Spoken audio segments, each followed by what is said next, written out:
السلام علیکم۔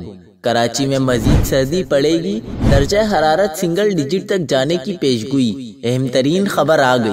کیا آپ حالات حاضرہ سے آگاہی حاصل کرنا چاہتے ہیں؟ خبر کے پیچھے چھپے اصل حقائق جاننا چاہتے ہیں تو ابھی سبسکرائب کیجئے جلمل پاکستان کو اور ساتھ ہی گھنٹی کے نشان پر کلک کر دیں۔ آپ کو بتاتے چلیں کہ کراچی میں شدید سرد موسم آنے والا ہے۔ محکمہ موسمیات نے کراچی میں مزید سردی کی پیشگوئی کی ہے۔ ڈائریکٹر محکمہ موسمیات سردار سرفراز کے مطابق 22 اور 23 جنوری سے کراچی میں درجہ حرارت سنگل ڈیجٹ میں جا سکتا ہے اور اس پورے ہفتے سردی کی شدت بڑھے گی۔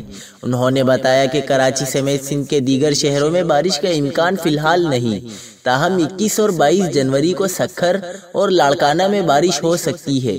ڈائریکٹر محکمہ موسمیات کے مطابق مری میں حالیہ جیسی برف باری کا امکان نہیں، لیکن ہلکی پھلکی برف باری ہوگی۔